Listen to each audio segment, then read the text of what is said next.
உங்க லெவலுக்கு வேலை செய்யுங்கடா. என் சக்திக்கு மீறின ப்ராஜெக்ட்னு சொல்லிட்டு அப்படியே ஓடிடு. நான் உனக்கு 5 இல்லைன்னா 10 தரேன். இல்ல என்னடா பண்ணுவ?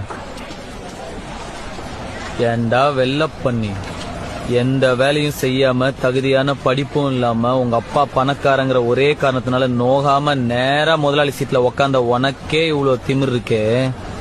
அப்பா அம்மா கஷ்டப்பட்டு ஸ்கூலுக்கு டொனேஷன் கட்டி எல்கேஜில இருந்து 10வது வரைக்கும் ஃபெயில் ஆகாம படிச்சு 10வதுல ஈஸியான குரூப் எல்லாம் விட்டுட்டு இந்த குரூப் எடுத்தாதான் இன்ஜினியர் ஆக முடியும்னு கஷ்டமான குரூப்பா எடுத்து பிசிக்ஸ்க்கு ஒரு டியூஷன், கெமிஸ்ட்ரிக்கு ஒரு டியூஷன், மேத்ஸ்க்கு ஒரு டியூஷன் ரோடா அலைஞ்சு அதுக்கு ஃபீஸ் கட்ட பெத்தவங்கள வேற ரோடா அலைய விட்டு பப்ளிக் எக்ஸாம்ல பாஸ் ஆறதுக்கு நைட் எல்லாம் பிளாஸ்க்ல டீ வச்சு படிச்சு காலையில அலாரம் வச்சு எந்திரிச்சு படிச்சு அதுல வாங்குற மார்க் எல்லாம் பத்தாம டிஎன்பிசி எக்ஸாம்க்கு வேற தனியா ஒரு 2 மாசம் உட்காந்து படிச்சு அதுல வாங்குற கட் ஆஃப் மார்க் யூஸ்லெஸ்ஸா போய் அம்மா நகைய அடமா வச்சு காலேஜ்ல சீட்டு வாங்கி ஃபர்ஸ்ட் இயர்ல இருந்து 4th இயர் வரைக்கும் வச்ச அரியர்லாம் 4th இயர்ல மொத்தமா கிளியர் பண்ணி இந்த சொசைட்டிக்குள்ள நுழைஞ்சா இந்த சொசைட்டி என்ன வேலை இல்லைன்னு செருப்பால அடிச்சு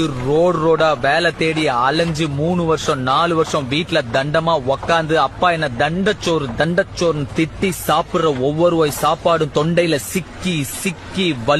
வலிச்சு இறங்கி எவனோ ஒரு புண்ணியவான் கடைசியில ஒரு நல்ல மனுஷன் எனக்கு வேலை கொடுத்து அதையும் புடிங்க நினைக்கிற உன்ன மாதிரி ஒரு புறம்போக்கெல்லாம் சமாளி இன்னைக்கு முன்னாடி நின்னு பேசிக்கிட்டு இருக்கிற வேலையில்லா பட்டதாரி எனக்கு எவ்வளவு திமிரா இருக்கும்.